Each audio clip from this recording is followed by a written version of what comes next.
If you've been following the news at all, you've probably heard about the current inflation and the rising cost of everything across the board that's impacting different businesses and different industries across the country. Well, the apparel decoration business is no exception. As the cost of supplies and materials continue to rise, more and more apparel decorators are finding their margins getting tighter and tighter. Recently, we've been getting a lot of questions from apparel decoration business owners on how to change their business model to adapt to these rising costs and whether they should be raising prices, and if so, how they can do that effectively without losing customers. So in today's video, we're going to answer all those questions and give you some tips on how you can adapt your business to these rising inflationary trends.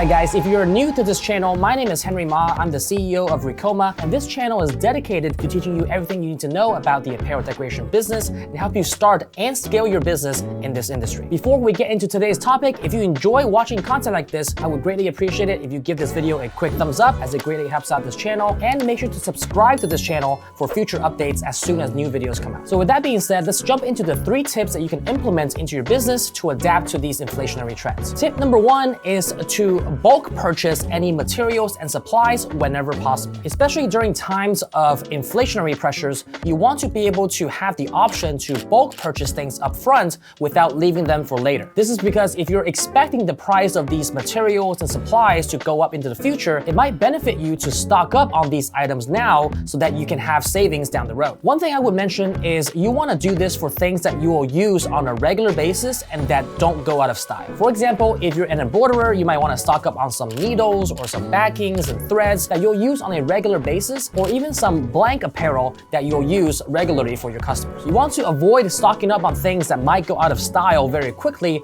or that you're not using very often. This strategy also requires that you have enough cash flow and capital right now to invest in these bulk purchases so you can stock up for the future. So if that's an option that you have, do consider creating all of these wholesale accounts with these different suppliers and vendors to be able to purchase in bulk and stock up in either your garage or your storefront, wherever the case might be, so that you can have some savings on the road when prices go up. Just make sure that the things you're buying in bulk are things that you'll be using regularly and you won't have too much of. Because while you want to save some money now because prices might go up in the future, you definitely want to avoid the other end of the spectrum where you have a lot of inventory you can't get rid of and you stocked up too much. All right, moving on to tip number 2, which is to maximize your efficiency in other areas in your business. While inflationary pressures in the economy is something that's completely outside of your control, looking at your business processes and how you can be more efficient is definitely well within your control. If prices are expected to continue to rise, it's important for you to look at your business structure and examine areas where you can improve your efficiency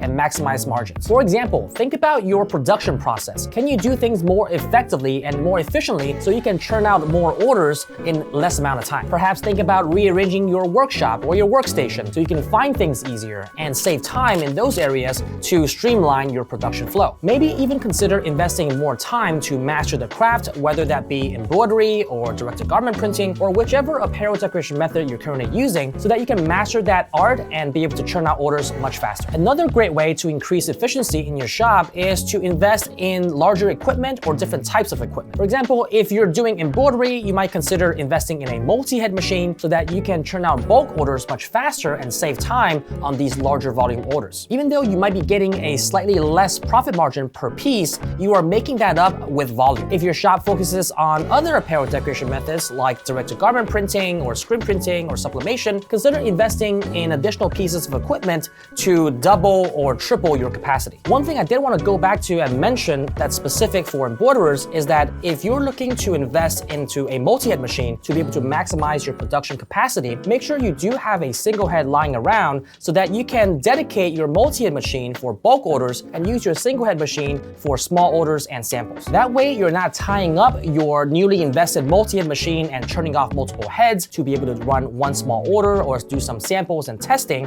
for a client. And as a result, you can best utilize your capacity with a combination of multi-heads and single heads. All right, last but not least, tip number 3 is to increase and diversify your revenue stream. If you recall back to the beginning of this video, we got a lot of questions from customers asking whether they should be be raising their prices for their services during inflationary times. And in my opinion, yes, you should be raising your prices according to the market, but you can do it in a strategic manner without losing customers. You can explain to them in a transparent way that supplies and material costs have gone up, and therefore you need to take that into consideration in pricing your services. This brings me to my second point here, which is to diversify your revenue stream with additional services. For example, think about how you can add additional revenue stream to your business either by digitizing or design services, and these services are not dependent on raw material inputs. Digitizing is simply a skill set you acquire, and all you have to do is purchase a software, and I assume you already have a computer to use it, and therefore there's no additional cost in terms of materials or supplies that you'll need in order to provide that service. Similarly, with design services, which is very prevalent in the apparel decoration industry,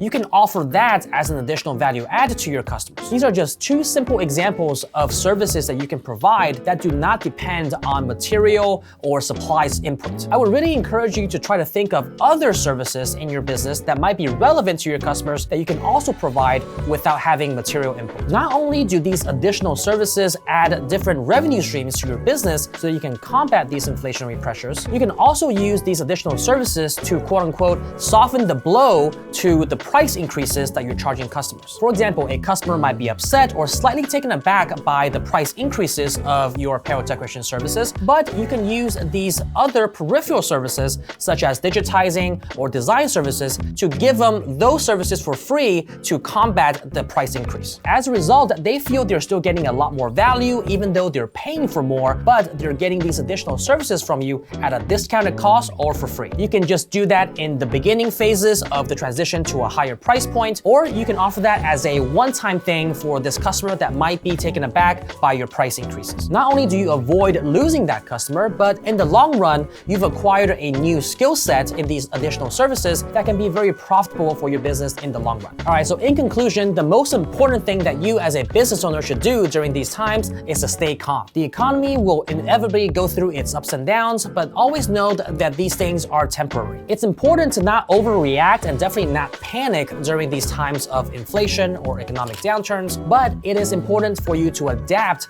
and find ways so that your business can still thrive in these inflationary environments. These tips that I've provided today are not only relevant to the times that we're in now, but they're really guiding principles in the long run for any sort of crisis or economic downturn. Just know that if you take the appropriate action and adapt accordingly, your business will be able to weather the storm when it comes. All right, so that's it for us for today, guys. I hope you found that information helpful. If you did, consider giving this video a quick thumbs up and subscribe to our channel for further videos just like this. If you haven't done so already, make sure to join our free Facebook group, Embroidery and Custom Apparel Mastery, where there's now over 30,000 apparel decorators in there sharing their experience of the industry. I've put the link to that group down below so you can join and be a part of the conversation. Last but not least, make sure to follow us on all of our social channels down below. We're very active on Instagram, on Facebook, and on TikTok for some entertaining content. All right, that's it for us for today, guys. Thank you guys so much for watching, and until next time.